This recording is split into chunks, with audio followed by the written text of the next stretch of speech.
The time has come for Jolene to grow up. I'm not 12 years old anymore. No, you're not.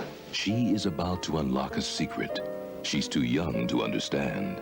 There's this boy here who is so incredibly gorgeous. I just want to die. She knows what she wants, but it's what she doesn't know that can hurt her. Jolene! Don't answer. When innocence Have you ever done it? becomes seduction. Are you scared? When friendship Don't worry, Jolene. I'll protect you. becomes betrayal. I trusted you! When love becomes terror. Scared now? I'm talking teenage psycho killer. Now she is trapped far from home, where you can trust no one, especially the one who loves you.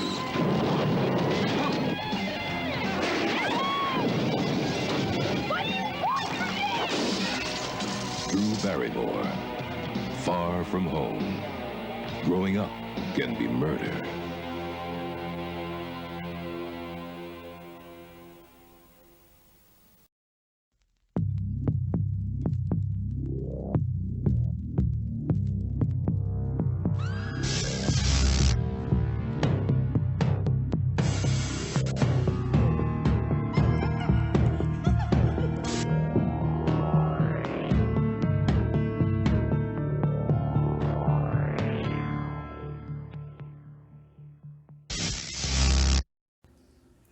Hey everybody, this is Brandon Ford. Welcome to the Blind Rage podcast.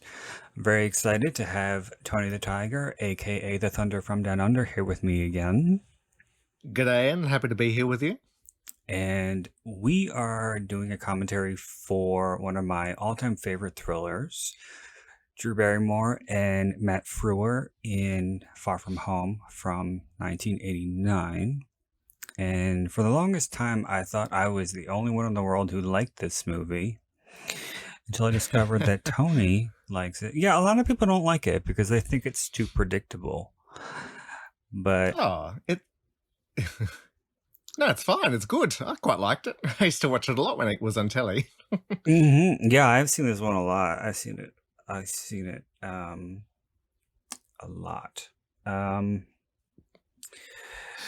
But yeah, before we get started, I'm going to get the plugs out of the way quickly.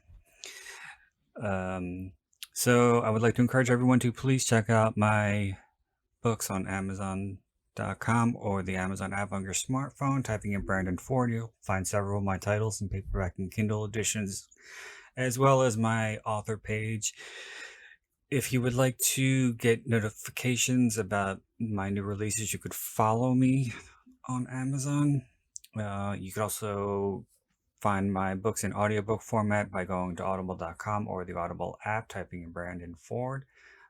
What else do I have? I have Instagram at writer Brandon Ford. I am also on Twitter and Letterboxd at Brandon Ford, and Tony is also on Letterboxd at Tony_the_bear. So I think you should follow both of us there. And if you have any questions, comments, concerns, critiques, suggestions, recommendations, feel free to email me directly at blindragepod81@gmail.com. And lastly, please do not forget to rate, review, and subscribe. It only takes a few seconds at the drop-down. Select a star rating. And if you're feeling particularly generous, I would appreciate a review, even if it's a bad one. Just as long as you're honest. Isn't that right, Tony? Absolutely. Honesty is the best policy. So this is probably going to be posted a while from now because Okay. I have episodes scheduled for several weeks in advance. But at the time of this recording, you and I, or you and me, we both had a current event that rocked us both, or rocked me more than it rocked you. Was it about Britney Spears' dad? No, but isn't that amazing? I was so happy for her. Yes. But carry on. What's your big event that's rocked you? Us, both of us. That's not the package, is it? No. Oh, okay. We both got to finally check out The Craft Legacy. Oh, yes. Yes. And it was so bad that it made me spit blood. I hated it so much that it made me angry. Mm-hmm. And while Tony didn't particularly care for it, he was a little bit easier on it than I was, especially in his review for Letterboxd. Well, I gave it 1.5, so... Well, that's something I mean to ask you. How the fuck do you give half stars on there? I don't know how to do that. Well, if you say press down on the second star for a few bits longer and then sort of maneuver to the left, it can make it half. Oh, I don't know if it'll do that with my voiceover. Okay. I could try it though. But there are some movies that I think, I could give it 3.5, but I don't because I don't know how to do that. But anyway, The Craft Legacy, hated it. Thought it was terrible. I thought it was akin to a Lifetime movie. I thought all the girls were the same. Did you ever watch that show Trinkets on Netflix? No. Well, I've never heard of it. It was a good show. I think it was based on a young adult novel, but it was about these three or four girls who meet each other in Shoplifters Anonymous meeting. Okay. It sounds like something in a John Waters movie. It kind of does, but it's not. No. But so they befriend each other, and the girls in The Craft kind of reminded me of the girls on that show for some reason. It wouldn't surprise me if one of the girls, or more than one of the girls, was on that show or on that show. But I went in expecting it to be bad, as I'm sure you did, but I honestly don't think that had anything to do with my distaste for it. I think it was just bad.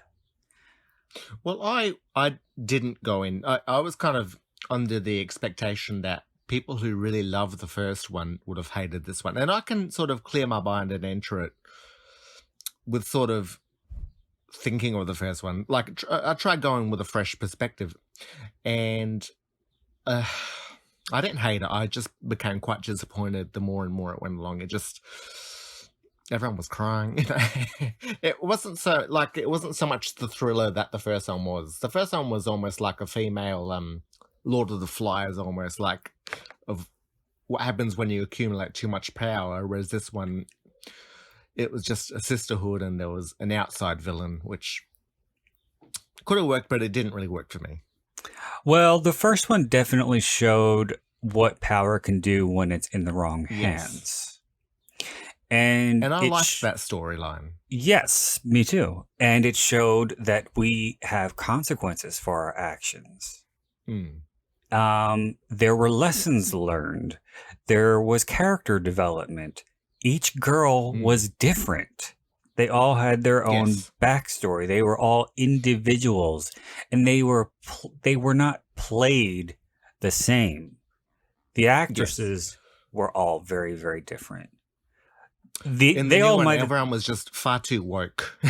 Everyone was a little too contemporary for my taste. Not that I expected them to have ass backwards thinking, but with the lingo and the music, it's like, okay, you're trying way too hard to be hip. And And you need to stop saying trendy words. Some of them I didn't even get. And the music, it was like, oh, this is my favorite song.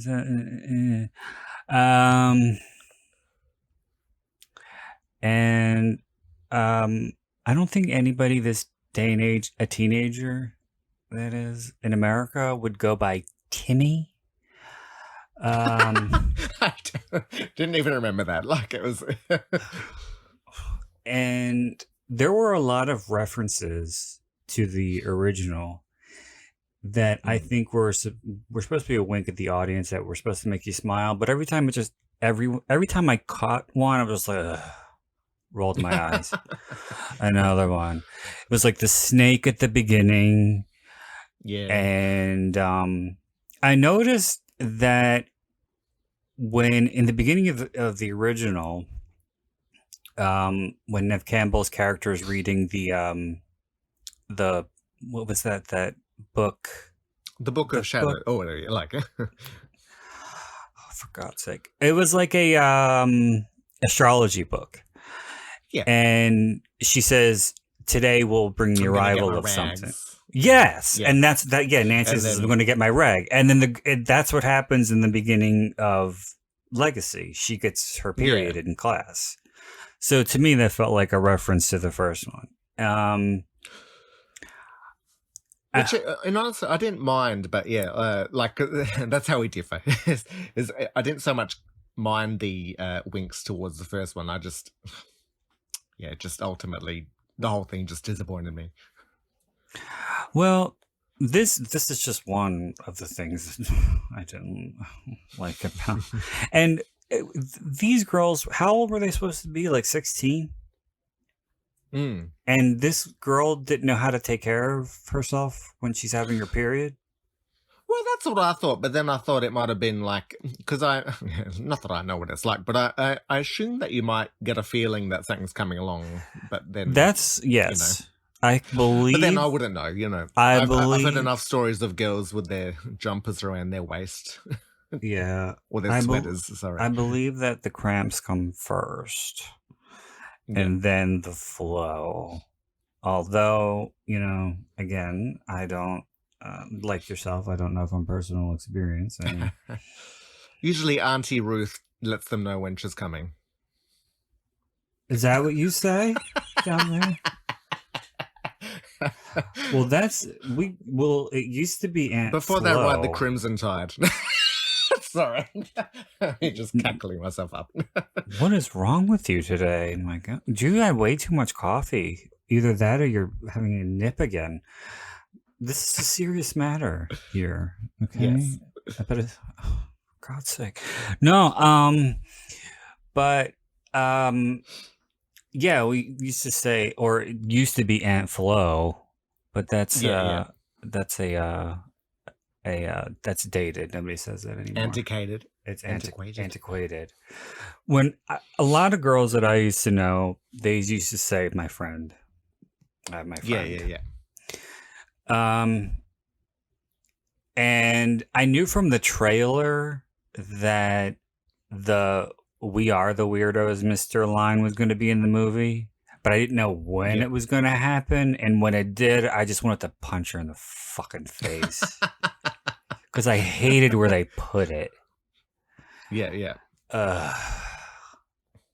And again, that was sort of the big difference between the original and this one is Nancy became such a cult figure for being the villain. And like that line was almost like adopted in that sense of, it was such a happy line. It wasn't delivered like it was in this remake of like a war cry type of thing.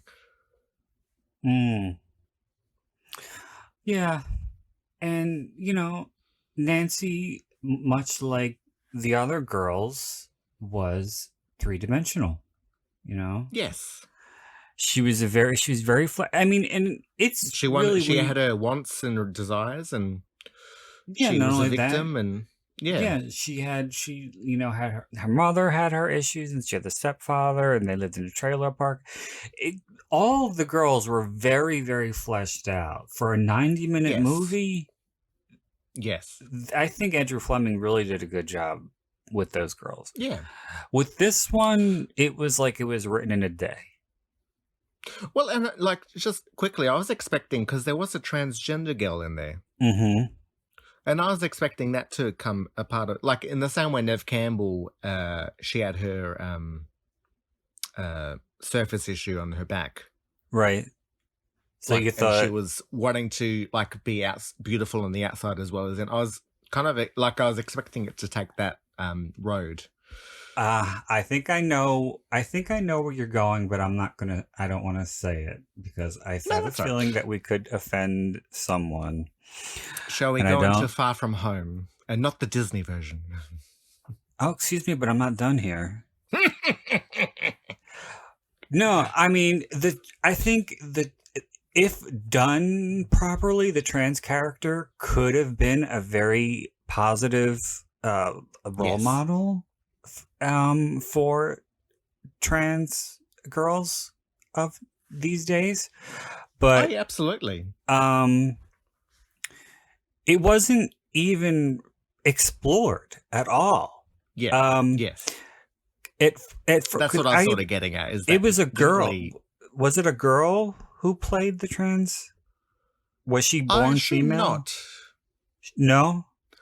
I simply for the fact that it was made recently, I assumed that it was a trans actor, actress playing the role. Oh, I couldn't tell because for those of you who don't know, I'm visually impaired and I only listen to the audio described version. But she sounded very female to me, so I just assumed that it was an actress who was born female playing trans. And so when Lily got her period, when she said, something about how I wouldn't know what that's like, I was like, what does that mean? And then later, when she said something about being trans, I was like, oh. And then it never was mentioned again.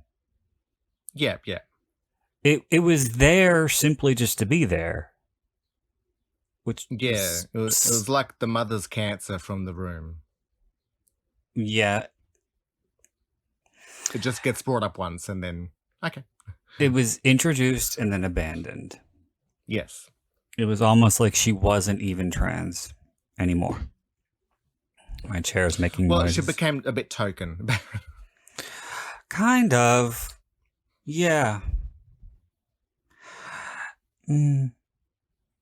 Yeah. I don't know. Were there any other minorities? I know that one of the actresses was African American. I didn't really take too much notice. I thought David Duchovny looked a bit strange in it, but that's, he's aged. So.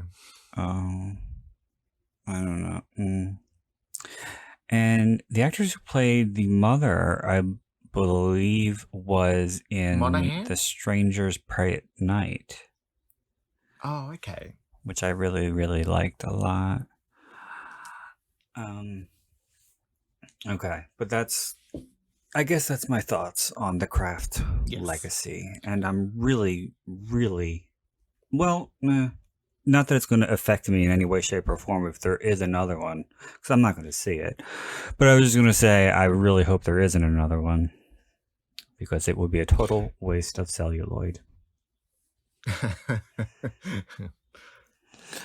End of Andrew Fleming's talent, which apparently went out the window. All right. He did a great movie I liked called Ideal Home, but we'll leave it at that and get on with this movie. Yes, we're going to watch Far From Home, and there's no Blu-ray release. This source that we're watching is from the Artisan DVD, which was released somewhere in the mid-aughts. No, I know that there is an overseas DVD that is widescreen, but I think it's just this version cropped from the top and the bottom. I'm pretty sure it is. Yeah. Oh, okay. And it's in, it must be Spanish, because the primary audio track was Spanish. So yes, um, so I'm pretty sure it's on YouTube. If you want to watch along, I don't. A lot of stuff that we do really isn't that hard to find. So, um, I would check YouTube. And what's the running time? The exact running time? 89 minutes. And seconds? And, I don't know. Oh, sorry, I was looking at the paper. 89 minutes and 9 seconds. Okay, like that. so 129.09 on, if you're looking on YouTube. All right. Here we go. So we are going to begin with a 3 count, and then we are going to begin Far From Home.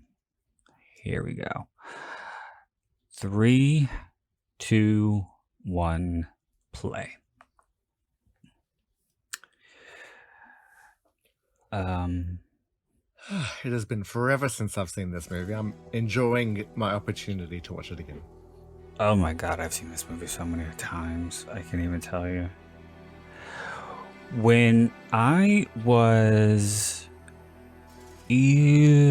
probably around 10, 9 or 10-ish, our family got cable for the first time, and we got HBO, and one of my favorite things to do, especially on the weekends, was to creep downstairs while everyone was sleeping and watch movies on HBO.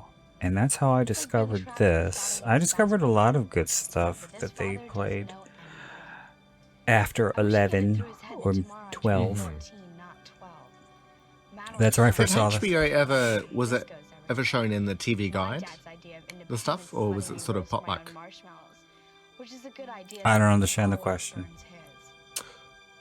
Did you have a TV guide magazine? Yeah.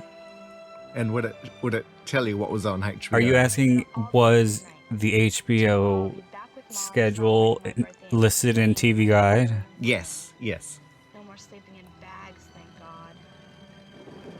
Well, I don't live that way. Okay. So, So yes or no? Sorry. yeah, so when did you first see this? Or how did you first see this? On VHS. It was, and I used to sort of want us to rent it every now and then, but... Oh, you rented it for Andras. Yes. You rented it for Andras Jones. Yes, that was my first crush. Really? Okay. I can't say he does much for me, but he's a good-looking guy. Well, he had that tall, dark, and handsome look about him. I was so jealous of Drew. I know this is a hot take, and I know people are probably going to be like, "What?" But this is one of my favorite Drew Barrymore movies. Okay. Along with Poison Ivy? Uh-huh. Hell yeah. I still like that movie, but I always found the car crash so unsettling. Like when she bruises her tits. Oh, yeah, with the steering wheel. It's still in my memory, and I haven't seen it for yonks. Oh, I love that movie. I didn't say this. Well, I probably shouldn't say it now. I didn't say this in the commentary for that movie because I forgot. And that was my first episode, by the way. I was very green, but she wasn't supposed to die at the end. Oh, okay. Of the movie. In the original script, Ivy is seen hitchhiking and she just leaves. Yeah. And I believe it was the producer who said to the screenwriter, no, she has to pay for her crimes. She has to die. So it was rewritten. Well. And it was shot a lot later, and Drew had cut her hair. So she is wearing a wig toward the last moments of the movie. I never knew that. I couldn't tell. But anyway, we're watching Far From Home. Hello? And that's Matt Frewer, who was an actor who was born to play a dad. Anybody here? And he was the dad in Honey, I Shrunk the Kids. He was a dad in a lot of things. And Oh, yep. he also was Max Headroom. Do you remember that? No, Max Headroom. Yeah. In what? That's like a drag king name. No. I don't even know how to describe it. It was like a weird English television show that ran for, I think, a couple of seasons. And Okay. he had a lot of makeup on, and he was supposed to look like this like otherworldly character. It was kind of like 3D with kind of weird special out there. It was very 80s, but Yep, it yep. was ahead of its time. And I remember that reading that the creator of the show wanted Matt Frewer to play him because Matt Frewer supposedly has perfect features. Okay, like perfectly symmetrical and Yeah. stuff like that. And he would wear the makeup well. Yeah. And that's right, Okay. Richard Mazer. There's this really good cast. There's Richard Mazer, who's been in a ton of Yes. stuff too. And I did not realize that Jennifer. Oh God. Jennifer Tilly. Jennifer Tilly. I was going to say Connolly, but I knew it wasn't that. Yeah, and Susan Tyrell, one of my favorite Los Angeles. over-the-top actresses. Mm-hmm. You got Dick Miller, your lover boy Andras. Karen Austin, who plays Matt Frewer's character's love interest. I know she was in something. Louise. And I was thinking to myself while I was putting my notes together that I should probably look it up, but I didn't. And that's the only excuse that I have. Well, that's my fault entirely. I was having issues with the computer. Well, just quickly, before it goes so far back off topic, the reason I thought Max Headroom was a drag name is because that's the sign you see at car parks here. Like if it's got a maximum height, it will say Max Headroom. That's so weird. I think we had this conversation before. No. I think we did. I will bet my pinky. I on it. really do. I think we had. I'm having total deja vu. This is probably another commentary. Yeah.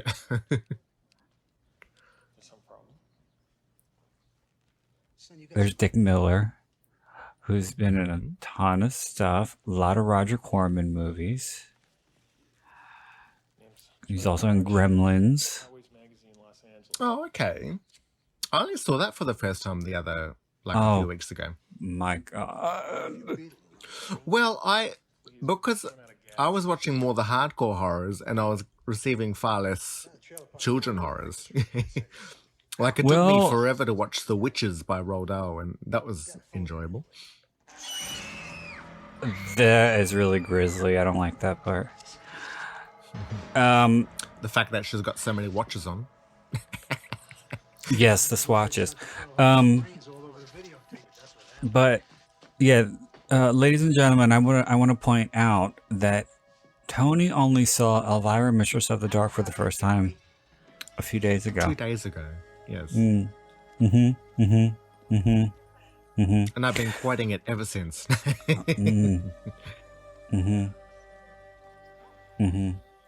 Yeah. I have no words for you about that. Anyway. My name is Tony, but you can call me tonight. I keep saying that one.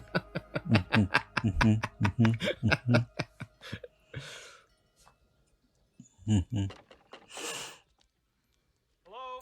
Now you sound like you're going over my documents at the DMV.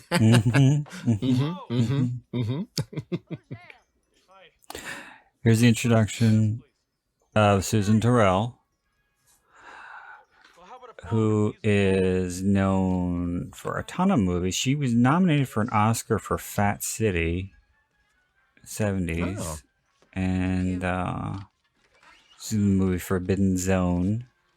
She's in, speaking of Poison Ivy, she was in Poison Ivy 3, the new Seduction with Jamie Oh, Presley. really? I didn't know that there was a third one. I knew there was a second one. There's a fourth one, too. Was Alyssa Milano in the second one? She was, and unfortunately, she couldn't help that one. I love Alyssa Milano, but God, that movie is bad. Yeah. Not that the third one is good, but I still like it because it's so stupid. And that was my introduction to Jamie Presley. Oh, okay. Yeah, a lot of nudity in that one. Really? Okay. Not that. Not that I'm terribly into female nudity, but it's just I know that a lot of actresses don't want to, for fear of being typecast, or like being seen a different way. Well, I think the first thing that I saw her in after that was it was Can't Hardly Wait. Oh, was she in that? Yeah, she was one of she was one of the friends, Jennifer Love Hewitt's friends. Yeah. I always remember, because I've seen it so many more times, is Not Another Teen Movie, and she was in that, yeah. She's quite a gorgeous girl. Like, I think she's pretty. She's beautiful. Speaking of beautiful, Chris Evans was also in Another Teen Movie in a very lovely scene. With oh god, that was a bit creepy. With a bit of whipped cream. Yeah, that scene made a huge impression on me. And then he was like naked as the fire guy. I don't remember that. Fantastic Four. Oh, I didn't see that. He's like Captain America or something in those Marvel movies, isn't he? This guy, my crush, he kind of reminds me a bit of Josh Hartnett. With the hair and the eyes. No, not at all. Oh. No. Yep.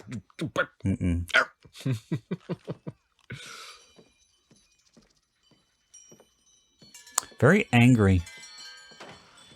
He's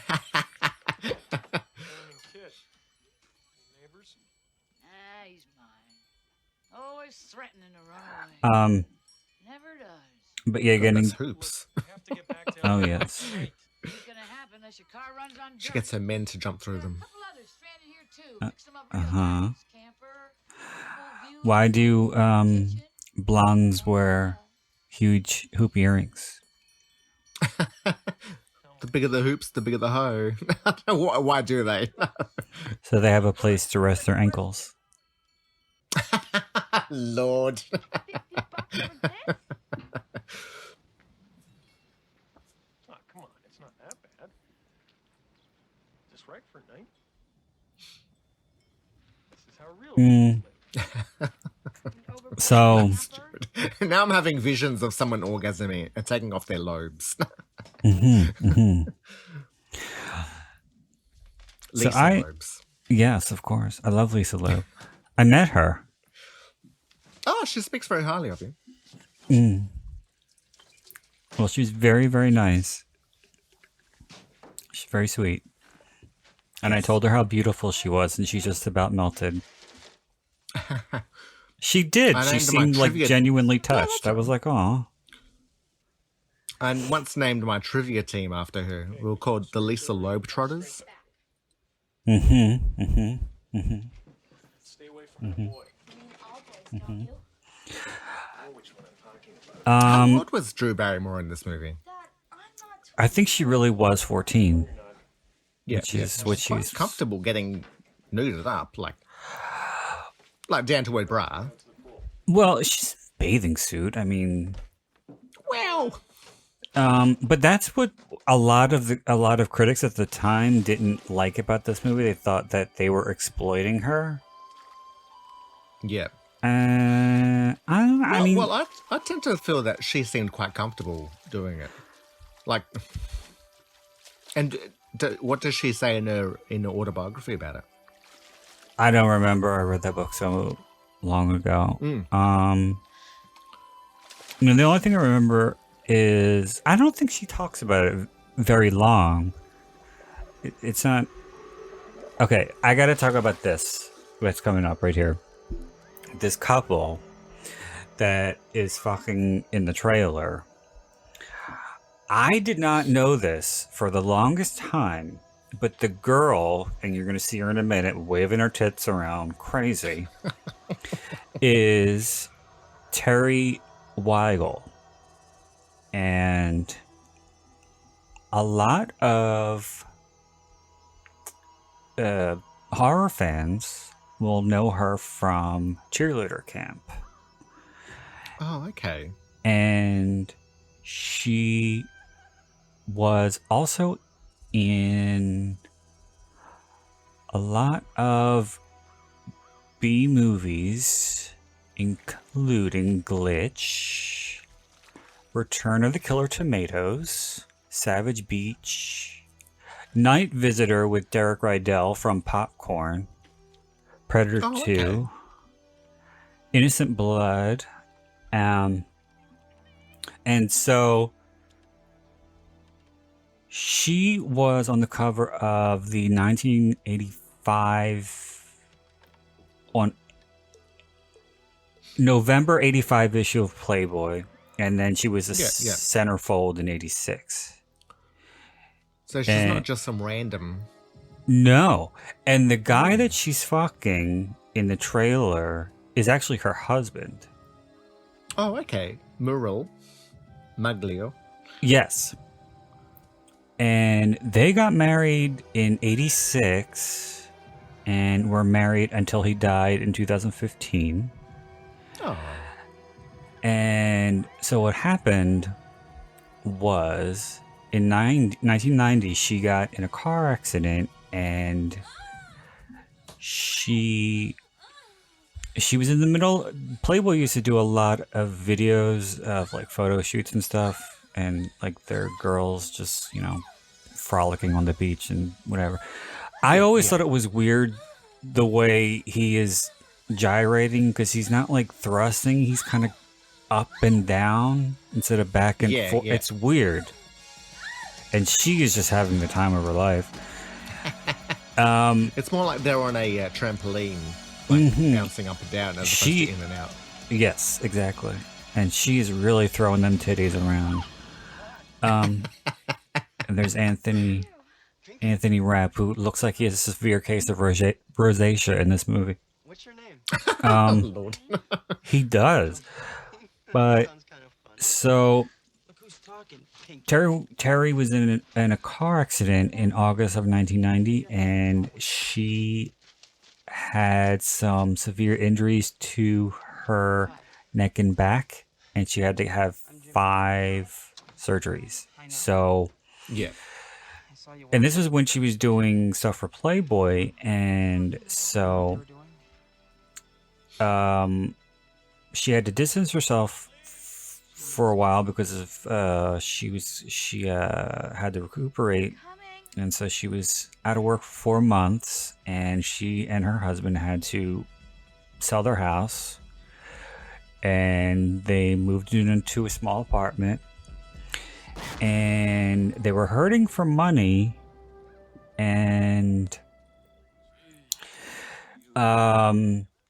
one of her coworkers decided or suggested that she should go into the porn industry. And at first she said no. And they had a neighbor, or they had neighbors who were a couple who worked in the industry. And she and the husband talked to them, Terry's husband, whatever his name is, Merle. What is his name? Merle. Yeah. Merle. Maglio.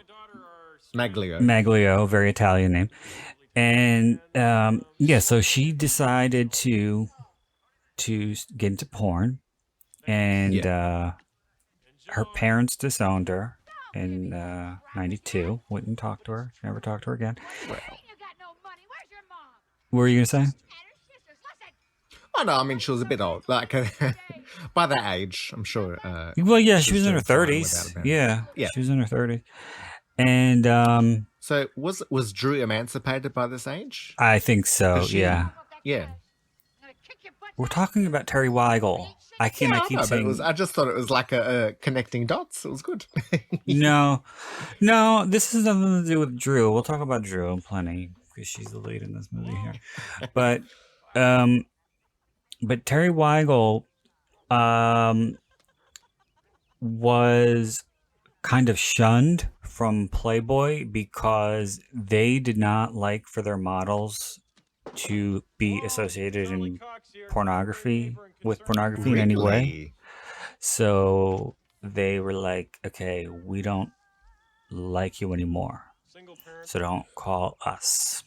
How very interesting. Because Playboy, they produced a lot of the softcore like thriller porn.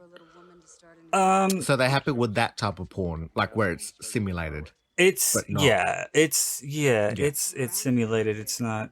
It's it's a lot more erotic than pornographic.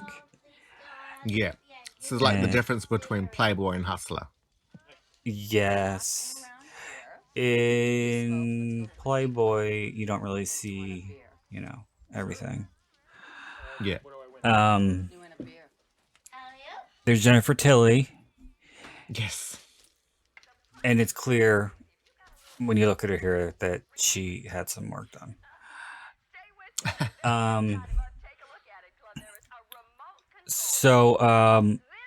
Anyway, so Terry's husband appeared in several of her movies in non-sexual roles. Oh, I thought you were going to say that they would do the porn together, but No, they didn't do a Jenna Jameson. Her husband, before she married that insane MMA fighter, when she married, I forget his name, but he did movies. Kane Hodder? No, that wasn't him. Sorry. He was her second husband because she was married to another porn star, Brad Armstrong. She's in movies with him. And then she married another guy who was not in porn, and then he got into the industry with her. He was really cute. And then she married the crazy MMA guy who beat her up. But anyway, that's yeah, unfortunate. yeah. But they had twins, so she got babies out of it. Yeah. So what else did I want to say about Terry Weigel? So she got shunned by Playboy, and then She got shunned by born Playboy with and her parents. And her first movie was Inferno in '91 with Mark Wallace, who was a prolific porn star in the '90s, and he ended up dying of AIDS. Or no, that's not what happened. I think he got diagnosed with HIV and then he killed himself. Oh, okay. And they said of her career in porn that they were secure enough in their relationship so that they didn't see her career in porn as a threat to their marriage or anything. So and he was a cuck husband. He was a cuck. Yeah, he was I think 62 or 63 when he died. Okay. He died in 2015. But is she still going? Sorry, I meant she's still Her? alive? She's still alive. I don't know if she's still doing porn. Oh no, I imagine you get a time off point. She's Unless in you're her doing like a Golden Girls parody. Oh. Do you mind if I go out with a few bikers tonight? You know, have some laughs. Which there was one, which is why I mentioned. Yeah, I know. You heard that from me. Yes. See, that I'll give you. I lied. Yeah, so that's all I want to say about Terry Weigel. Cause for the longest time I didn't know that was her in the trailer. I just thought it was just like some random girl. And then when I was looking up stuff about the movie, because I always knew her from cheerleader camp. Yeah, yeah. So that's all there is to say about Terry Weigel. But yeah, so the daughter's got a very boyish face. Just about like I've seen a lot of boys who look similar in the face to the girl. oh, she's such a brat. But I love the way Susan Tyrell screams at her. I mean, it's very much child abuse, but it's funny. At the same time, I just love the part when she throws the fish stick at her. And Susan goes, "You little bitch!"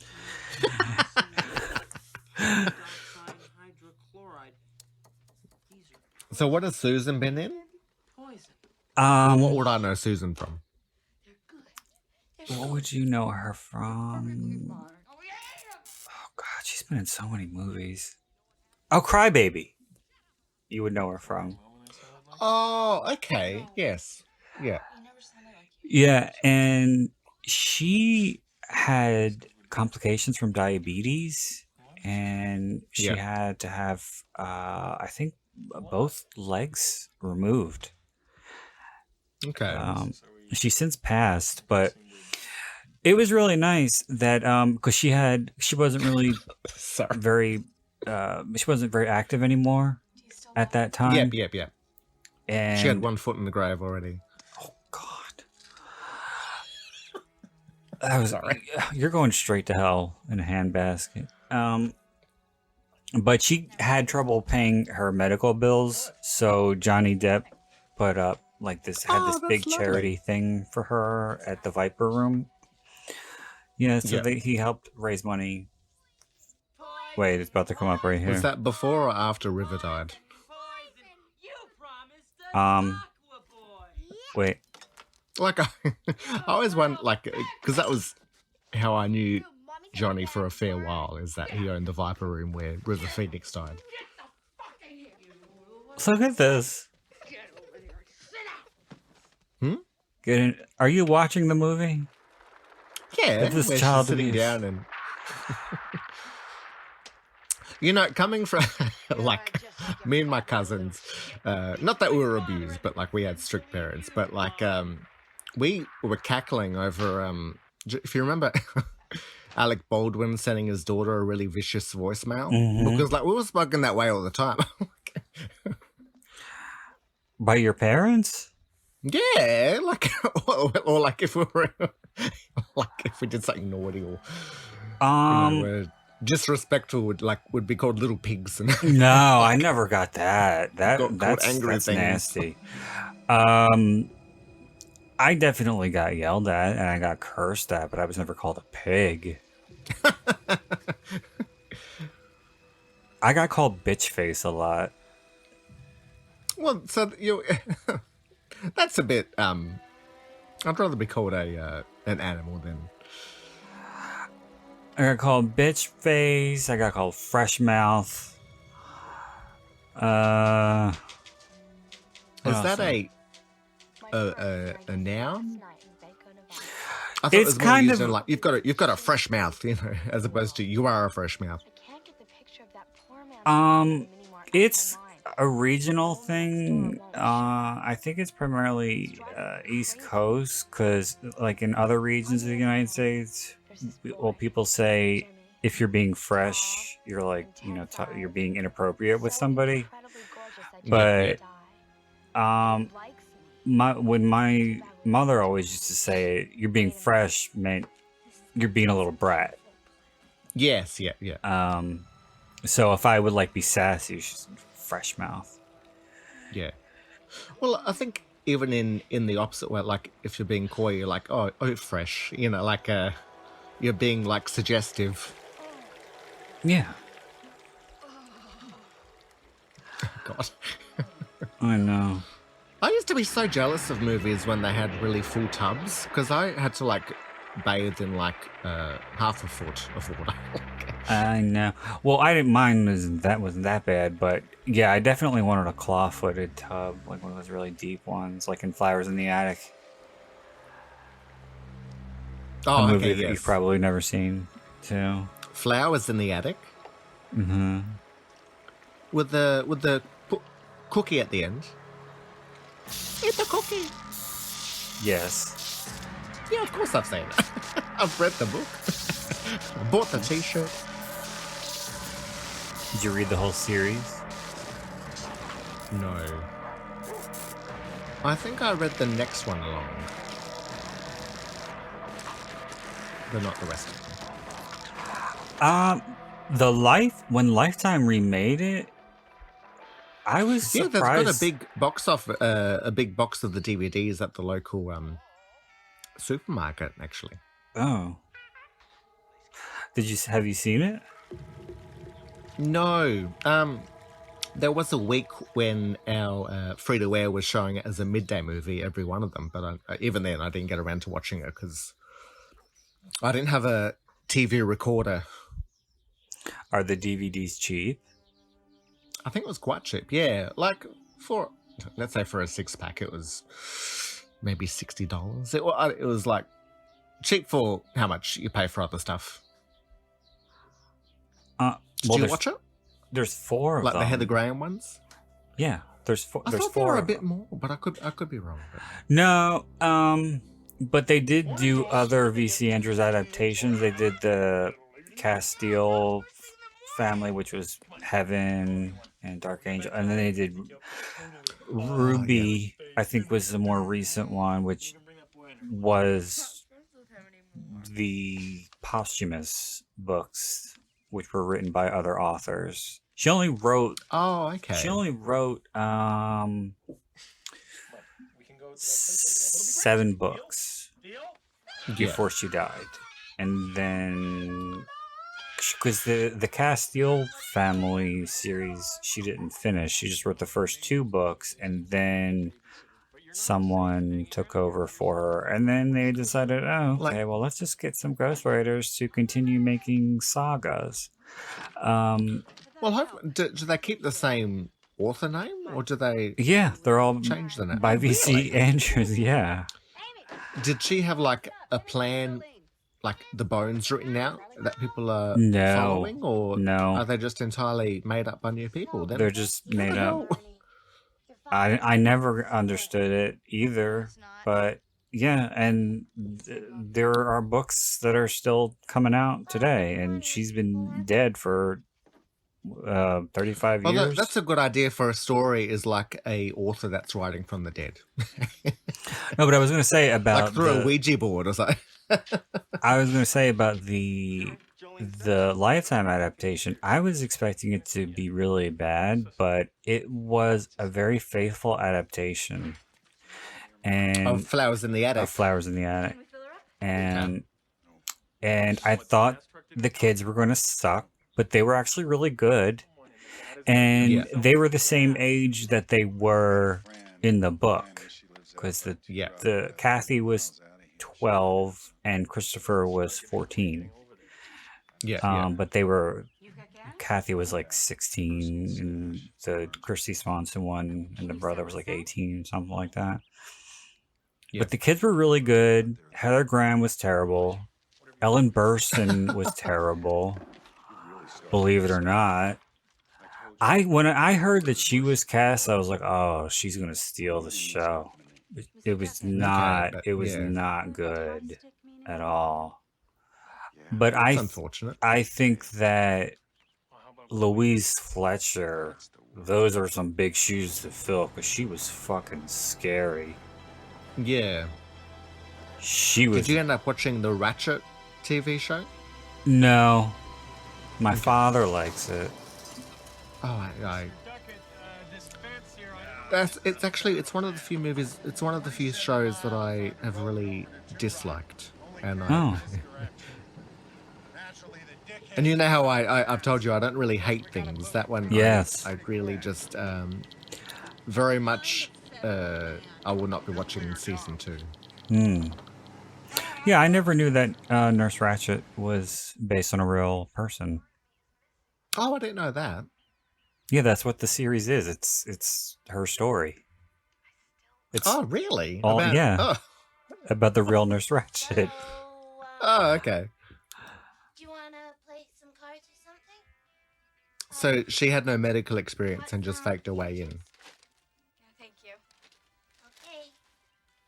I'm sorry, say that again? It's about to start. You want to watch some TV? So in the show, she has no medical experience and just faked her way into a Oh, I don't know. I don't know the elitist, story. like, plastic I don't know. surgery I don't know asylum. Not anything plastic about surgery, her. Mental asylum. I never even seen Cuckoo's Nest. Oh, okay.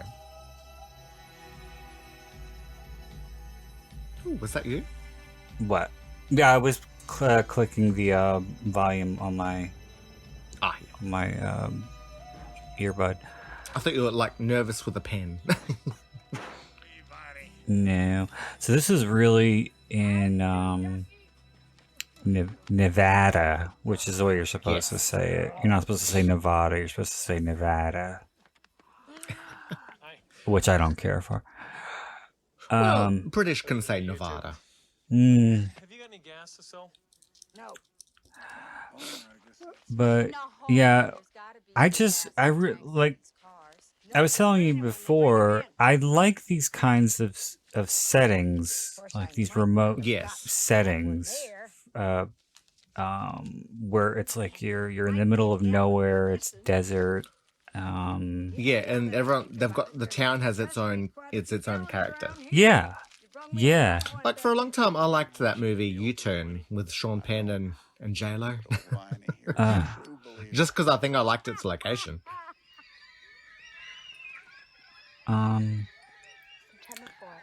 There's another movie that is set in a town like this, only not as desolate, but it was one of Tobey Maguire's first movies called Joyride.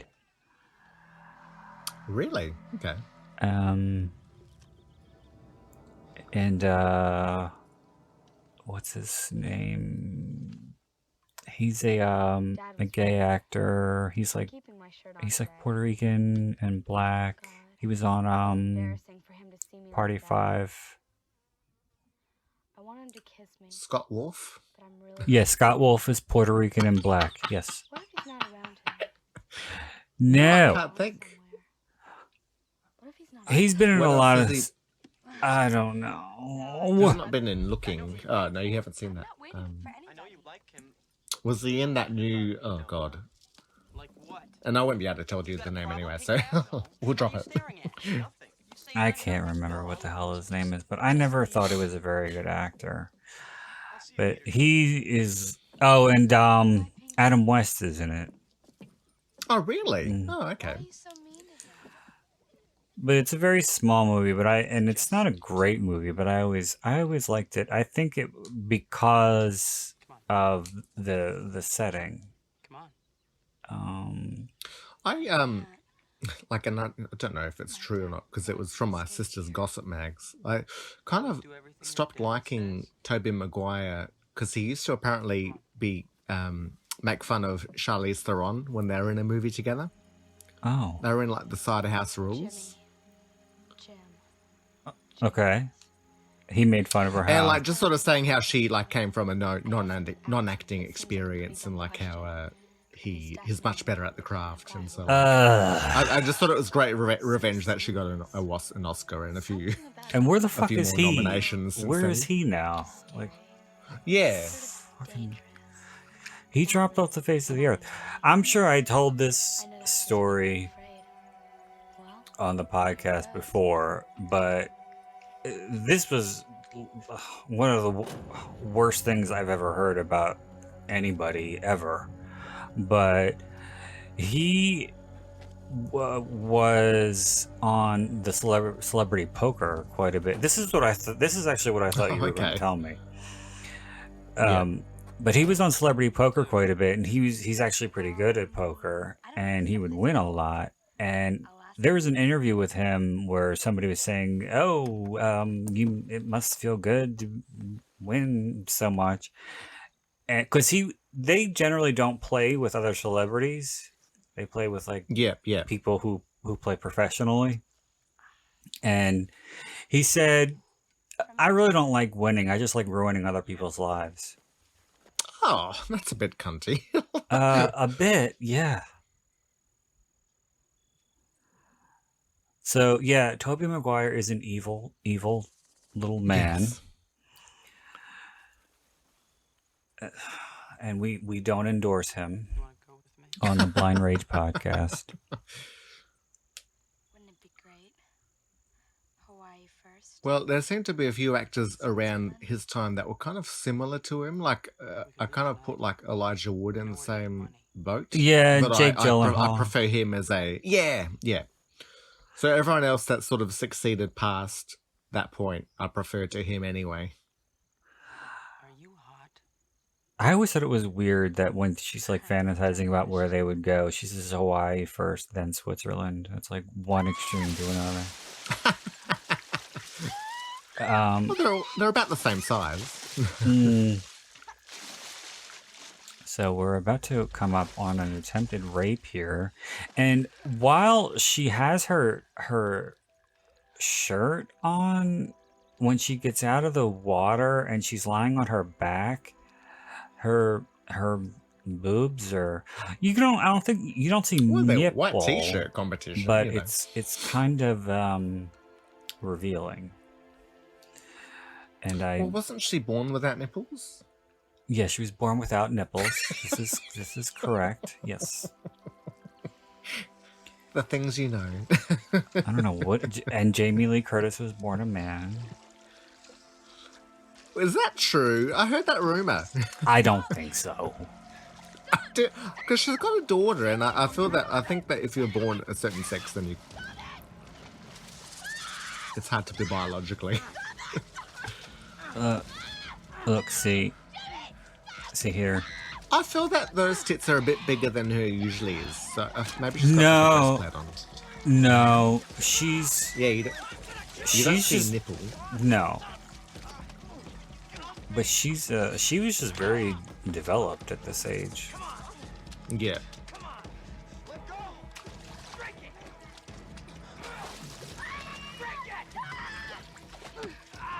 I always thought that was weird that he was trying to make him drink the water as opposed to just drowning him. I think that would have been more effective. Well, I thought that it was just drowning him, but saying drink it. Like, that was just what he was sort of yelling, as opposed to breathe it, you know. Or he could have just said die. Yeah, okay, fine. Maybe it's something he says while he's giving people the royal flush. I hate that line too. Where are we going? The moon? No, you don't run to the moon. That's a very random building. It's like It's a abandoned condo. Kind of. You know, because I looked this up before, but I didn't get enough time to write everything down. I noticed that it was written by Tommy Lee Wallace. Yeah, He yeah. did a few That was things. something that I meant to bring up. I'm glad you said that. Yeah. Yeah, he See, directed co-wrote something this. interesting. Yeah. But what is he better known for? Fright Night, Halloween 3. Yes, that's the one. Halloween 3. Yes. He's known for a lot. Oh, I was that going to say Matt Child's Frewer Play, but that's or Vinny? Tom Holland. Yes. This is the last of them. How much Mm. gas we got? I was about to say something, but I was getting ahead of myself. I'll wait. How she was sucking the gas out of the chamber. Yeah. What were you going to say? No, I was going to say how horrible a certain scene is, but it hasn't come up yet.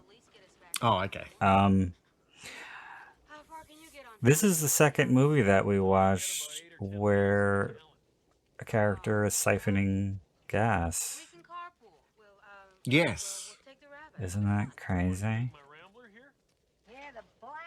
After, are you talking about Sleepaway Camp? No. Oh, what movie was it? I think it's in Psycho Beach Party. You know, I think. when we were little, Isn't I can't something? remember when it happened in that. Or maybe it was in Bad Dreams. No, I don't know. bottles. Because I remember I remember you saying something about like you have to get the gay character to do the sucking, or you said That's something right. like Yes, that. I did say something like that. Yes. I don't.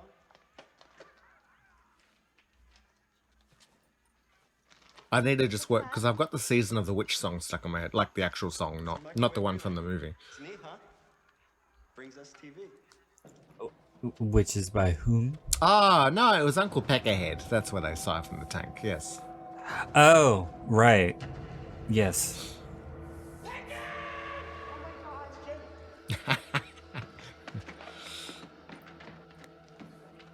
See, they really try to make him appear as though he's the villain. killer. Even I think that's what makes it predictable too, because even on the cover, he's like kind of looking at her deviously and holding her close to him. And the tagline, one boy wants her love, one boy wants her dead. Although, actually, I didn't notice the tagline, but I was thinking earlier, I wasn't sure if they were trying to make the dad look a bit like the killer. Being, they had like a point of view shot where someone was watching Drew Barrymore and then the dad comes in. I never noticed that. I reckon when she was at the typewriter, but I reckon. Oh. How No, does I this house never. have electricity. I don't. He said it. I don't remember. He said it when they first. When they first that get it down. was all set up for electricity. He says he explained that he's it was like from the satellite or something. Yeah. Mrs. Reed! Mrs. Reed, I need some ice. I Out again. forgot what I was going to say. No, I never. It's hard for me to say what I thought the first time I saw it because I've seen it so many times and I don't remember generally the first time I saw it. But Well, as a child, which is what I was when I thought straight away. I thought it was Hello? the brunette, like your lover boy, you thought he was good. Andras. Yeah, I thought he was the killer for sure. Like, yeah, because- oh my god. He was the most obvious one. Yes. Oh my God, you scared me. Is your mother home?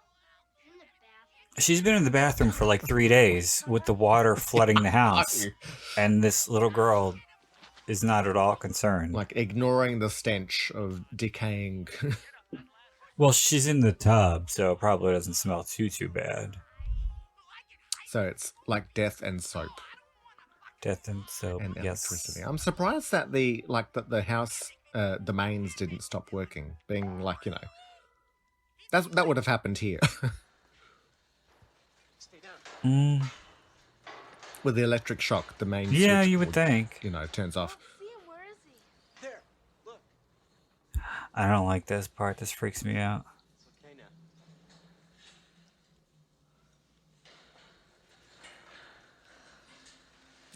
Oh, that was close. Not that. I wouldn't mind being high that time. No, not me. No, I mean what he does here. You were too. I was not scared. Are you scared now? Pinky, be careful. No, Get away I don't like that. from me. Go. Uh, I think Ugh. that the show what a fucking sociopath he is. This would have been shortly, or maybe I'm trying to think. That was sorry. Just while you're thinking, I recently watched a clip of a daredevil in Hong Kong, and he went off the side of a building and did pull-ups, and then he just didn't manage to get up, and he fell. Oh. And like just that footage, and you don't see him, falling. It's just that static footage of him at that point, just dropping from a height. Oh my Just, God. that was the most unpleasant thing I've seen. And that's not even seeing someone fall to their death. It's just knowing that they have. Remember for a time, what was that thing called? It was like building, scaling, build. I forget what it was called, but it was like a thing. And Like where people would dress up like spiders and no, free scaling or something like that. It was Madonna had footage of it in the Jump video. I know it is. Oh, okay. Oh, yeah. That was when they would jump from like pillar to pillar and Well, it was from building to building. do like a big gymnastics routine, but amongst buildings. Yeah, there is a name for that as well, but because I thought the guy had died like that, but no, it was just a doing pull-ups that didn't work out. And see, he gives her his father's patch here. So they show him his dark side first, and then they show him as being sweet. So they're trying. They are trying to manipulate his character a bit, so that you think maybe but then no. But I was going to say this could have been around the time or right after he had that whole thing with Kevin Spacey. What was with Kevin Spacey? Well, he was the one who came forward and, said that Kevin Spacey messed with me. Oh, the Pinky, Anthony Rapp. Anthony Rapp. Oh, yeah. Really? I had no idea. Ah. Yeah, they were in a play together. Ah. No, I didn't realize it was him. But yeah, I remember. Yeah. Oh. Yeah, and then, this was, it might have been closer to when he was in Adventures of Babysitting, because that was 87, so it might have been around there, because I keep thinking this is 88 for some reason, but it's 89. And then he was in School Ties. That was a good movie. Yeah. And Well, this might have been. Was this directed in 88? probably. Yeah. Well, maybe not, because it came out in the summer of 89. Yes. June 30. And it didn't have a big box office, apparently. Just looking at the Wikipedia page. No. I think it had a limited theatrical. That's why. Probably why. Was it supposed to be a TV movie, or was it supposed to be a theatrical movie? No, it was a theatrical, but I just think it didn't get wide distribution. Yeah. Look out the window. Is that clear? I like that part when he's marching toward her and she goes, shit. Because he does look like he's going to rip her head off. Yeah.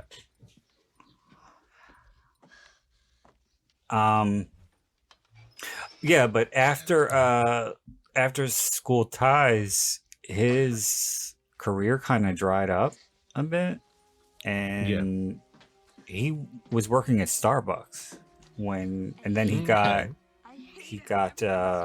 Rent on Broadway, and then he got back into act. I don't know if he did that many movies after. Yeah. After Rent. I don't even know if he was in the movie version of Rent. My ex tried to make me watch it. I was like, do we really have to? Because you're not a fan of musicals, are you? No. I didn't like that one.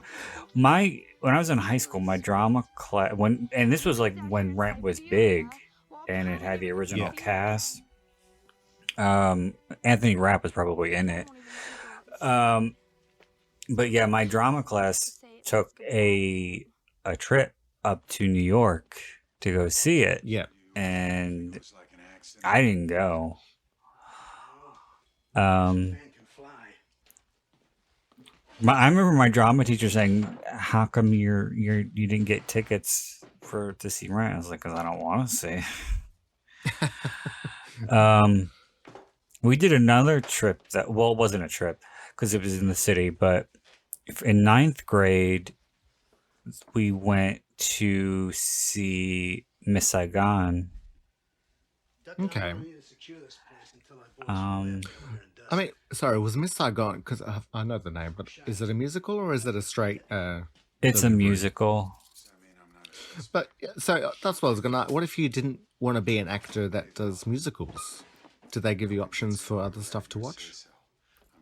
What do you mean if you're in drama? You know, you were saying, like, yeah, in drama, they took you to go see Rent and Miss Saigon, but what if you didn't want to watch a musical? Then you didn't have to go. It was high school. It wasn't part of the curriculum. It was just supposed to be, okay. But like an excursion. Yes. Yeah. And we did. Is this a Yugo? A what? A Yugo. I think it is. I don't know. It's a car from Serbia. Oh no, it's a rabbit. Oh, okay.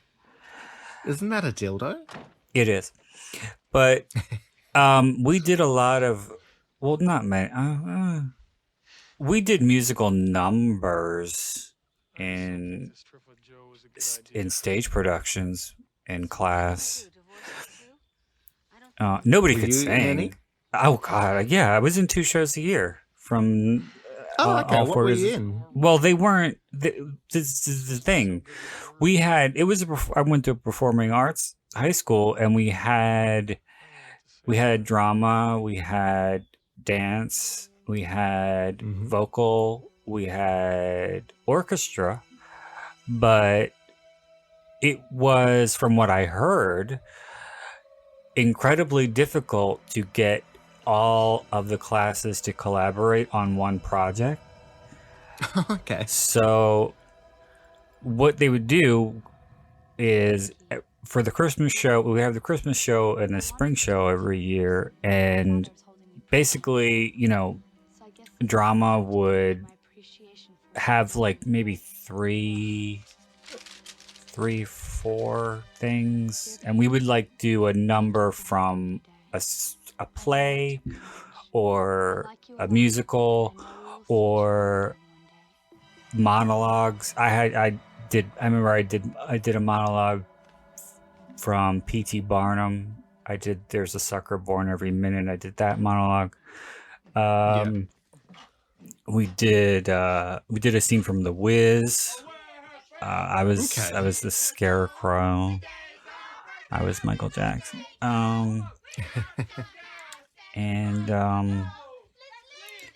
Yeah, we did something from Rent. I don't remember what it was. I just remember saying "Lift Up Your Hands" a lot. Yeah. I don't remember the song. But yeah, nobody could sing. And nobody could act. Really, I mean, this was high school. Gasoline all over this place. Smells like perfume to me. So I was just going back to her diary being stolen. She was writing down something at the time. I'm surprised she wasn't writing in her diary, because it seemed... No, she was writing the letter to Pinky that she's about to give him now.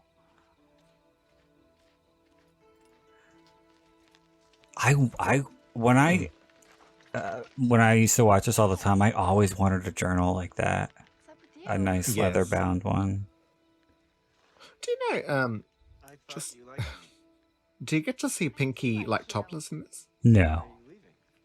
No, the only reason I ask is, as he was walking up to her, it kind of looked like he had, like, a bit of a, like, pecs and a good body. Oh, I don't think so. No, like as if he was dressed to look frumpier than what he was. I don't think so. But no, you definitely don't see Pinky. Well, it was like I won't remember the names because it's not a movie that I find excellent, but a lot of people do. If you know the movie Cabin in the Woods, yeah, I didn't like that. The stoner character. You didn't like it? Was dressed not particularly. It was okay. No, people love that fucking movie. I didn't like it. They love it. Yeah. I tolerated it, but I didn't fall in love with it like many other people did. But the stoner character, apparently he was quite well built, but they had to really overdress him, like to take that away from him, like that shouldn't have like. Because what's his name? What's up? That look wouldn't have suited well. Not Skarsgård. Hemsworth. Yeah, he was supposed to be the hunky character. Yeah, and he could almost like at that stage like compete with the hunkiness. Yeah. Oh, this is the scene I was talking about. This is horrible. It's a good setup. And being the bad boy had the remote control car, it sort of makes sense. And poor Jennifer Tilly.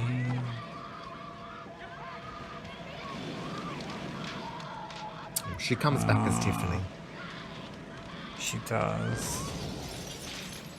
I don't like fire. I don't like anything with fire. It freaks me out. I'm petrified. I am. That's how you died in a past life. Just shut up. Saying things like that. Interestingly enough, I'm petrified of fire and drowning. Okay.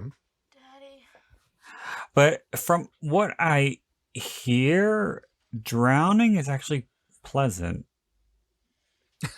Okay. It's like once you get over the initial shock, it's just like going to sleep.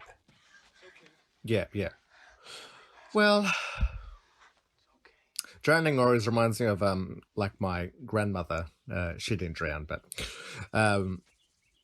she was dying from breast cancer at a time when it was very no options to treat, and they were a religious household, but there was this sort of like this gypsy woman who was offering help with people in that type of way, and like as a last resort, the family sort of got this woman in, and she sort of said, "Oh, like there's nothing we can really do at this point." But like when my grandma was on her deathbed, like, and the priest was there, they were saying, "Oh, she's a bit worried, like that she, like that. Will God forgive her for sort of going down this path with this this gypsy woman?"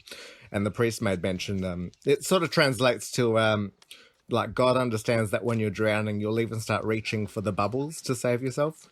And like, so every like drowning just it makes me think of that metaphor of like trying desperately for anything. You're laughing, but that's really profound. No, I it's profound, but like I take it with a happy profound, like yeah. Like I like the saying in my head, but yeah. And at least the gypsy was honest with you. Yeah, at least I was obviously wasn't alive to experience any of this because it happened when my mum was like 12. She died, so it was a long, long time ago.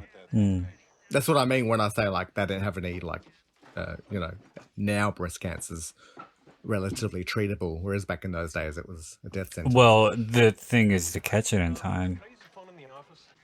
It's a secured area. Pink, turn that damn thing back where I told you. Come on, it's really important. By way of like you're talking about fears, the only real fear that I have is I have a fear of actually witnessing a plane accident, and that's the only thing that I don't want to ever experience. That's strangely so it's not even specific. being involved in one. It's I don't want to witness one. That's well, odd. because everyone dies. Like, and if I die in a plane accident, then why do you say plane accident, not plane crash? Plane crash, plane crash. Like a normal person. A plane accident.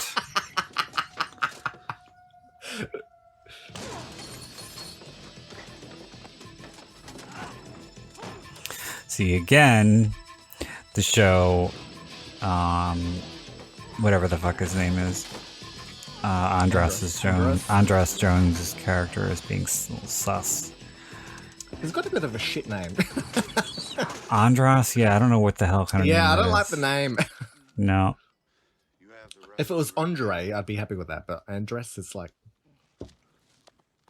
I don't, it must be a family name. I have no idea. But you have it's like the dichotomy is weird. It's like you have such an exotic first name and then the surname is Jones. Yeah, it's like a Encyclopedia Jones. Hmm.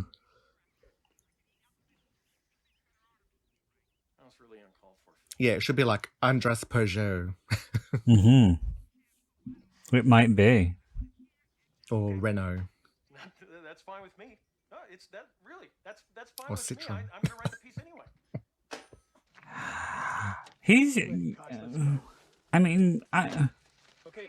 He's supposed to be a reporter, but I don't see him as a typical reporter because you know reporters in movies generally are portrayed as very sleazy and will do anything to get the story, and he's really not like that.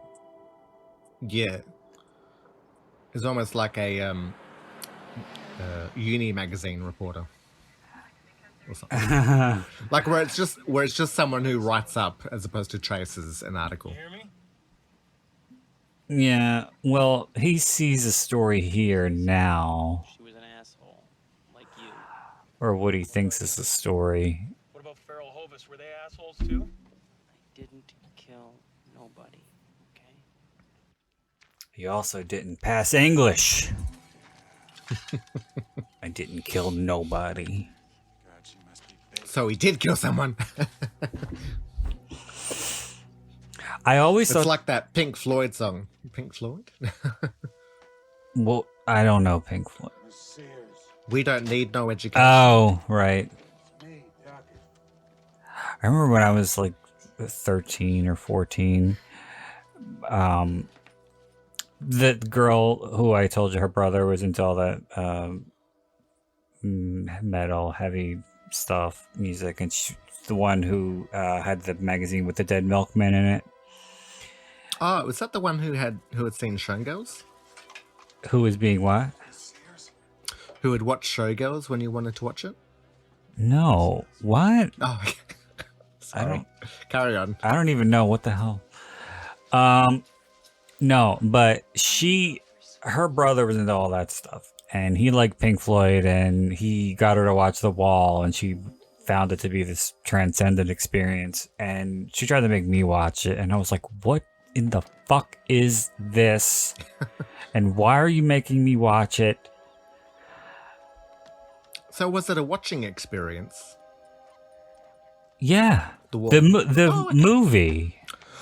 The film clip. Oh, or the movie. I didn't realize that there was a movie. Yeah. Okay. It's like an animated movie. Oh, okay. No, I had no idea. I thought this was very Norman Bates. Ah, yes. It's got good creepiness. Yeah. She's looking very Sarah Connor here, just like with the leather jacket. Richard Masur, is that what you said? He's looking very Sarah Connor? No, Drew Barrymore, because they showed her walking up. Oh. And I think they're watching the same thing on the telly that the girl was watching when the mum died. Anyway. I can't believe they're in the desert and she's wearing a leather jacket. Well, it looks like it's raining. Like I see like a sprinkle. Yeah.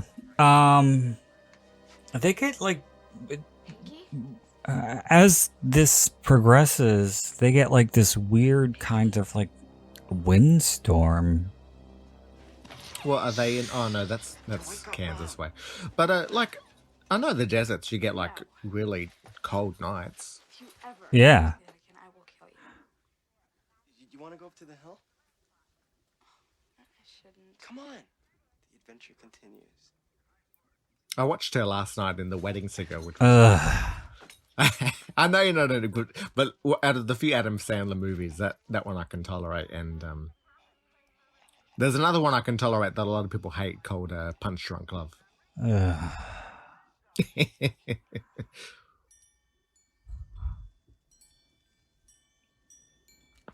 Oh, butterscotch. Such a fucking hack.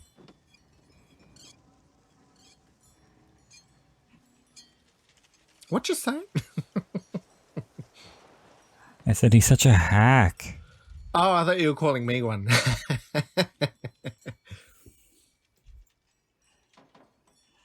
Now, in the scene that's coming up here, when she gets kind of like, a little freaky deaky.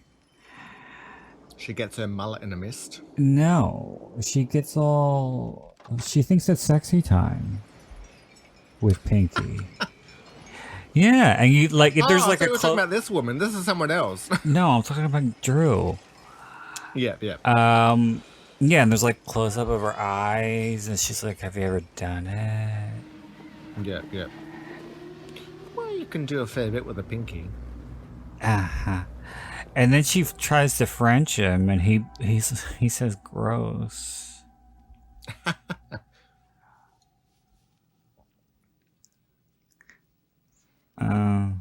Really hurt you.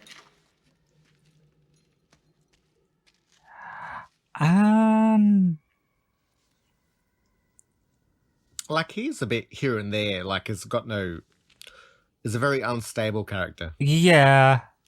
I was thinking, because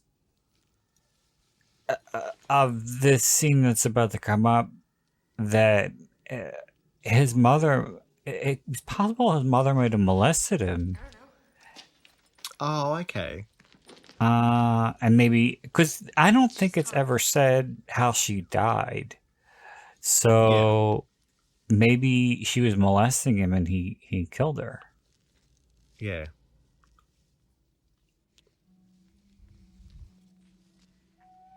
Kiss me back if you want. Or really why he was keeping her alive. Oh, like keeping her body, sorry. I guess he didn't know what to do with her.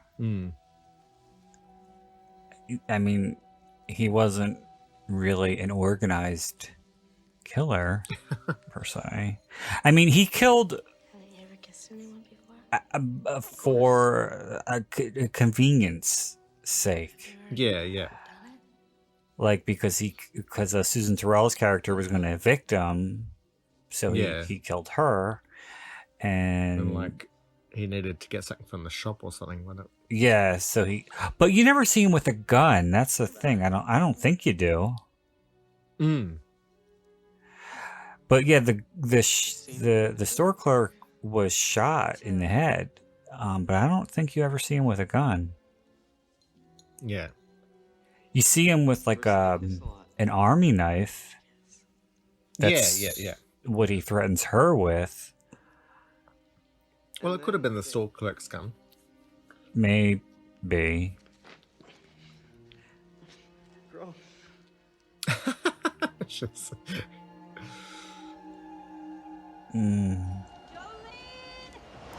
I still think he has rosacea.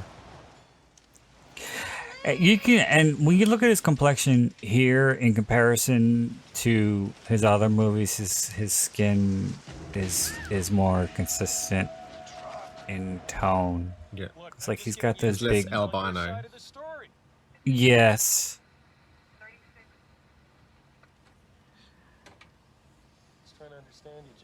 Yeah, I guess this was so low budget that they couldn't afford to put makeup on him. You know what I heard is a thing now, because of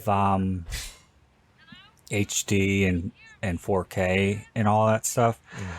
In movies, they, unless it's for male actors, unless it's like for something corrective, like if you have a breakout or something like that, to cover something, they generally don't put makeup on men in movies anymore because you could see it so clearly.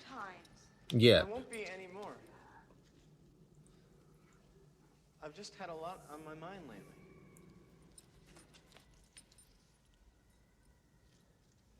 I've got a super surprise for you. Well, I guess I was watching something recently where I feel it was made a few years ago, but it looked like one of the characters was wearing makeup to the point where I asked, is he supposed to be like a trans character where he had like lipstick on or like... And like this was just a air crash investigation show, so it wasn't like a dramatization. So like there would be no need for like character development in that. I know you didn't mean that. A lot of times do what they used to do if they wanted a male character to like give him a sexier look. They would do the eyeliner thing, but not the way like the emo did it, where it was really be very subtle. But they don't even do that anymore. I've seen that. They don't even do that anymore. I knew someone who used to do that when they went out. It's like, oh. I did too, and I pleaded with him not to do that anymore. But he wouldn't listen to me. So you had to gouge them out. Mm-hmm. That's true. He just wouldn't listen. Mm-hmm. What else could you do? Mm-hmm.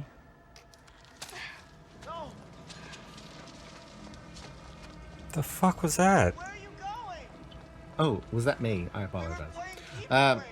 No, I was just thinking I never had a remote control car, and the only thing I ever had was one of those cars that was connected by a cord anyway, so it couldn't really do much. I think I had one of those too. And I always kind of called shenanigans on her putting everything together by picking up the remote control, because if you don't really see the car go under the rabbit, so I don't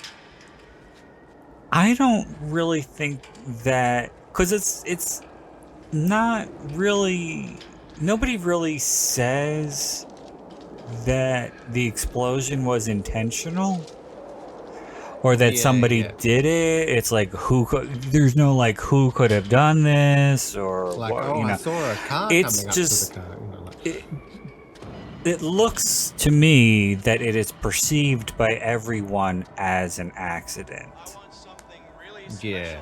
And true. and oh wait, hold on. Now I remember. As soon as the car catches fire, you see her turn around and she starts screaming. So she didn't see the car. Yeah. It's not like as if she had secondary knowledge that there was something sus. Yeah, she didn't see anything until the car was already on fire. So she wouldn't have known anything about that remote. Just poked a big hole. That's okay. I still like the movie. Yeah, I think that's possible to do. Yeah. He doesn't make...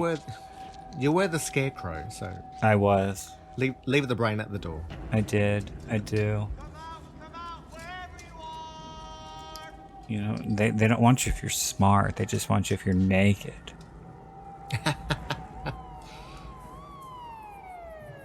I don't think he plays a very convincing villain. Yes. Mm-hmm. Mm-hmm. Mm-hmm.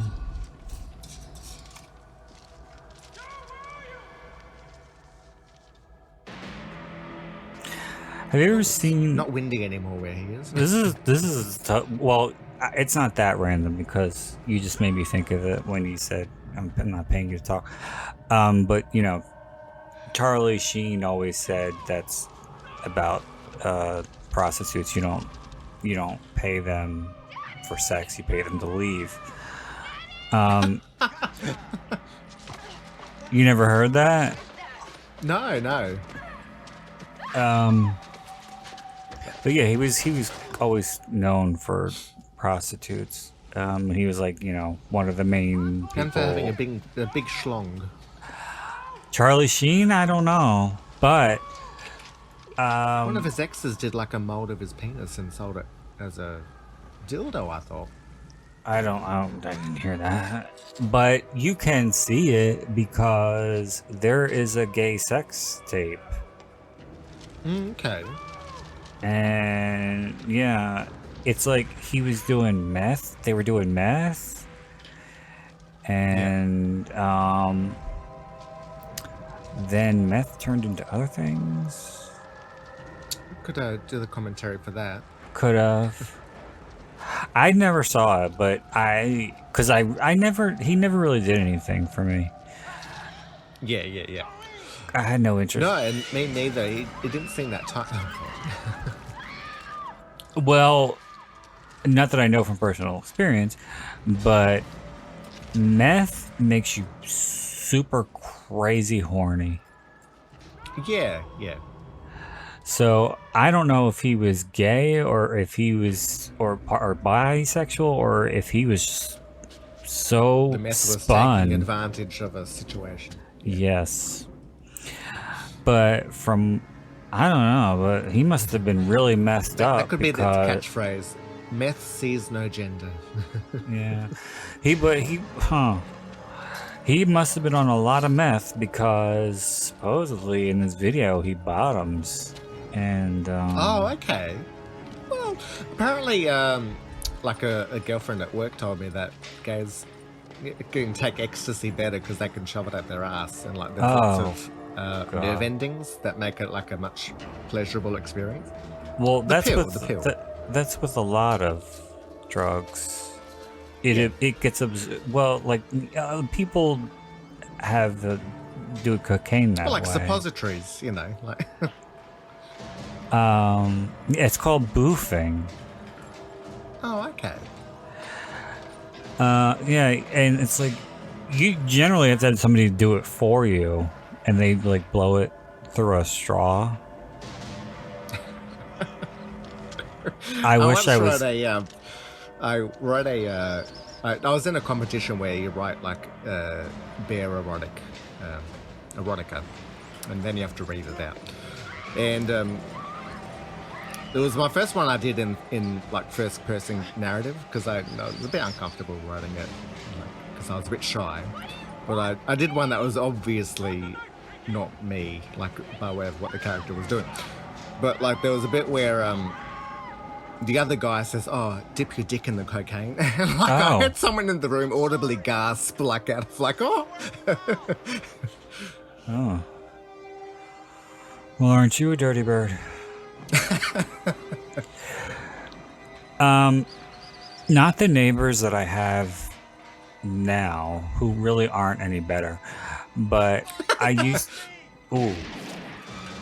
used to have a neighbor who was like in his early 30s-ish, and he was always like, you know, getting drunk and being loud. That was nasty. And being loud in the backyard. And a lot of the time they're so loud, you know, I can't help but overhear certain conversations. And this one was like 3 a.m, and I don't remember exactly how I pieced it together, but one of them was talking about wanting to experiment with boofing with cocaine. And I just remember him saying something like, but I'm going to need somebody to help. And I think it was the guy who lived there say, and I remember this very specifically, I'll shoot it up your ass. Yeah. And it's like, oh, so there's some pretty nefarious activities going on outside of these walls. Well, good for them. Mm-hmm. This was when shortly after I wasn't really able to make out the features of people. Oh, okay. Yep. So I couldn't really tell. I'd seen him but I couldn't tell you what he looked like. Yeah. So I couldn't tell you if he was attractive or not. Yeah. If he was, it might have been something interesting to think about. Yeah. Oh, well, I think everyone deserves a bit of pleasure regardless of I don't like good-lookingness. I don't like drugs. Oh, okay. I've if people can handle them, then go for your life. Well, and do whatever makes you happy. I'm just saying I personally don't. You like your braid, how it is. I do. And James asked me twice on 2 different commentaries if a guy having a waterbed was a deal breaker. What, sorry? A waterbed. A guy having a waterbed. Yeah. If it was a deal breaker. And both times I said, it depends on how hot he is. But for drugs, that's a definite deal breaker. If you're into drugs, no, I don't. You don't want a waterbed? Oh, why's that? No, I said waterbed I could deal with, but drugs, no. Ah, drugs are a deal breaker. You were saying if you're into drugs, you don't like waterbeds, and I was like, what the hell do they have to do with each other? No, I was shooting up on the waterbed. I was comparing 2 different conversations. Okay, so I was comparing 2 different subjects. Yes, yeah. Okay. Waterbed, yes. Drugs, no. Yeah. Okay. Just so we're clear. Well, that'd be like saying, I can handle a guy with Venetian blinds, but not with smegma. They're kind of unrelated issues. Well, it just made me think of it because... Okay. I was just thinking of what my deal breakers would be in relationships. Yeah. And friendships too. If you're, I don't think I could be friends with someone who was into drugs. Oh no, yeah, I stopped. There was someone I stopped being communicating with when I found out they were doing drugs, and less for the fact that they were doing drugs, but more the fact that I knew that they couldn't afford to do drugs, and I was like, what the fuck? No. Yeah, that's bad. Like, because I know a lot of people who do drugs, but like it's just a quiet element of their life. It's it's a recreational something to do thing. like one in a blue moon. Madonna has a 0 tolerance policy for drugs too, and I feel like she's losing that. Like, I feel like in some of her last posts, it's almost like she's embracing a bit of well, she's been smoking ganja. Yeah, she's done weed. I mean, she there's a performance of her doing when she was young, she was very anti-drug. Yeah. But there's a performance of her doing Fever on the Arsenio Hall show, and she was smoking weed on the piano. Okay.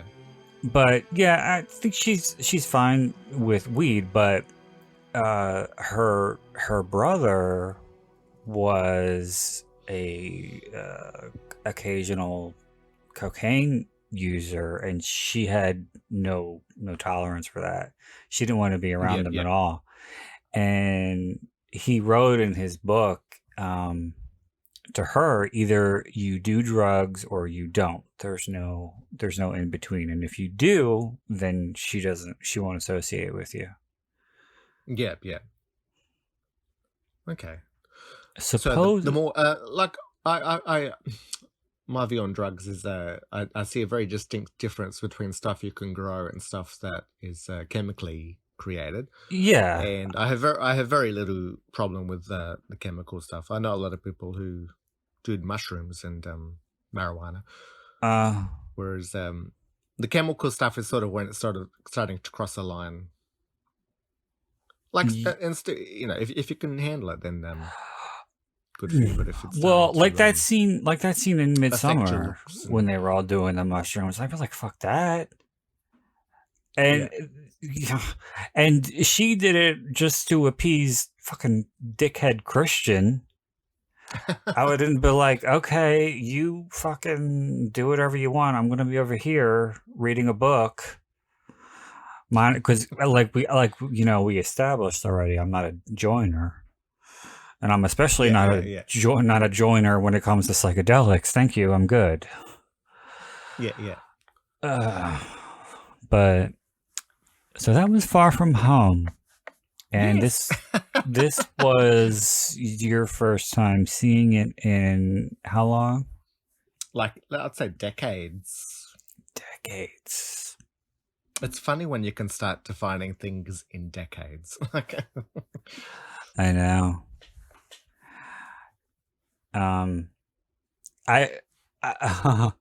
It was only recently. This is so stupid.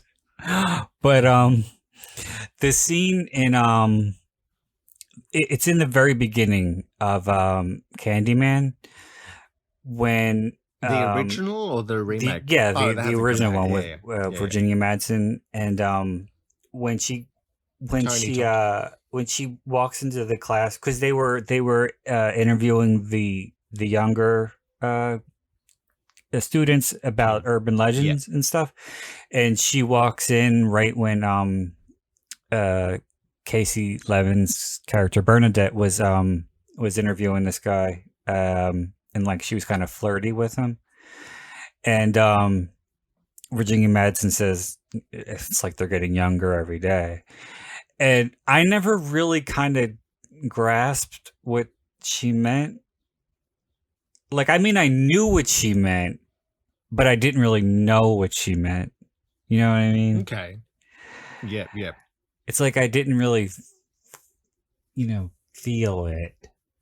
And it's like, yeah, I'm at that age. And she was like only supposed to be like 30.